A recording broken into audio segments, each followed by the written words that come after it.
أعوذ بالله من الشيطان الرجيم بسم الله الرحمن الرحيم يا أيها النبي قل لأزواجك وبناتك ونساء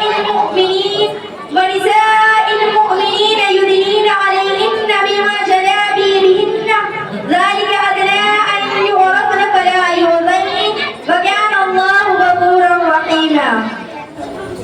محترم حضرات اور دور دراز سے آئے ہوئے مہمان اعظام اور میری پردہ نشین مائیں اور بہنیں، میں آپ کے سامنے آج حجاب کی اہمیت پر بات کرنے کے لیے کھڑی ہوئی ہوں. حجاب ایک اسلامی فرض ہے جسے ہماری عزت و وقار اور اسلامی روایت کا حصہ سمجھا جاتا ہے. میری بہنوں، حجاب کیا ہے؟ حجاب ایک لفظی طور پر پردہ چھپانے اور ڈھانپنے کو کہتے ہیں. اسلام میں حجاب کا مقصد عورت کی عزت و وقار کی حفاظت کرنا اور اسے غیر ضروری نظر بد اور فتنوں سے بچانا ہے. قرآن پاک میں اللہ تعالیٰ نے فرمایا کہ اپنے جسموں کو ڈھانپے رکھو. صدر وقار اس آیت میں اللہ تعالیٰ نے خواتین کو جسم کو پردے میں ڈھانپنے کی ہدایت دی ہے تاکہ وہ معاشرتی برائیوں سے محفوظ رہیں. حجاب صرف عورتوں کا مسئلہ نہیں بلکہ اس کا تعلق معاشرے کی پاکیزگی سے ہے. جب ایک عورت حجاب ملبوس کرتی ہے تو وہ نہ صرف اپنی عزت کی حفاظت کرتی ہے بلکہ معاشرے میں پاکیزگی اور ادب و احترام کا ماحول پیدا کرتی ہے اور اسے فتنوں سے بچاتی ہے. حجاب خواتین کی شخصیت کو اندرونی خوبصورتی کی طرف مائل کرتا ہے کہ ان کی ظاہری جمالیات سے زیادہ ان کی روحانیت اور کردار پر زور دیتا ہے. حجاب کے ذریعے خواتین دنیا کی فانی زیبائشوں سے خود کو الگ کر کے اللہ کے حکم کی پیروی کرتی ہے. میری محترم سامعین اور میری مائیں اور بہنیں، جب خواتین حجاب اختیار کرتی ہے تو وہ نہ صرف اپنی عزت کی حفاظت کرتی ہے بلکہ معاشرے کی پاکیزگی اور ادب و احترام کا ماحول پیدا کرتی ہے.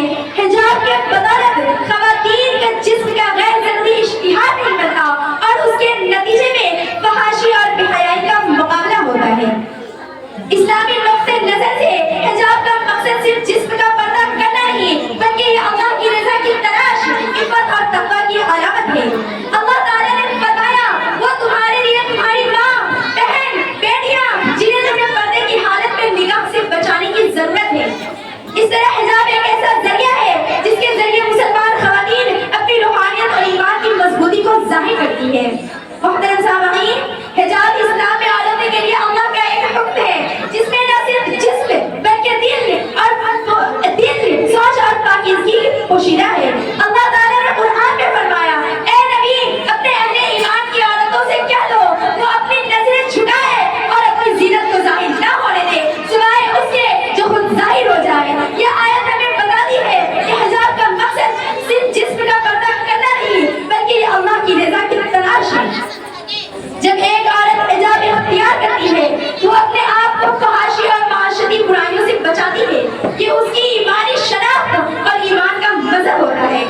میری بہنوں، آج سب سے بڑا فتنہ، سب سے بڑا نافرمانی جس نے ہماری قوم کی شرم و حیا کی دیواریں گرا دی، میں بات کر رہی ہوں اس ڈیجیٹل میدان کی جہاں ہم نے اپنی عزت اور اپنے خاندان کی عزت کو ریل اور لائف پر بیچ دی.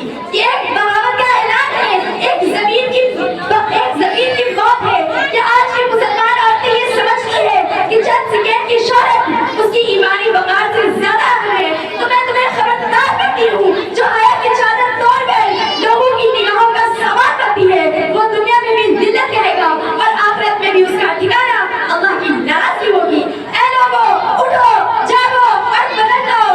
میں نے قوموں کا عروج و زوال دیکھا ہے. قومیں اس وقت تک زندہ رہتی ہے جب تک اس میں عزت باقی ہو.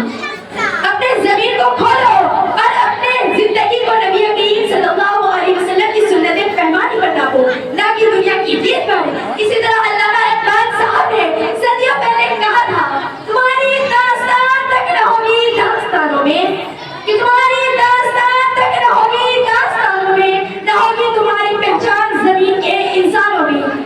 آخر میں یہی کہنا چاہوں گی کہ اللہ تعالیٰ ہم سب کو ہدایت دے کہ ہم اپنے اعمال اور افکار میں حجاب کی اہمیت کو سمجھیں اور اس پر عمل کرنے کی توفیق عطا فرمائے. زمانہ کچھ بھی کہے حجاب مت چھوڑنا، کہ زمانہ کچھ بھی کہے حجاب مت چھوڑنا، یہ رب کا حکم ہے اس کو دل سے جوڑنا. وما علینا الا البلاغ. السلام علیکم ورحمۃ اللہ وبرکاتہ. حافظ.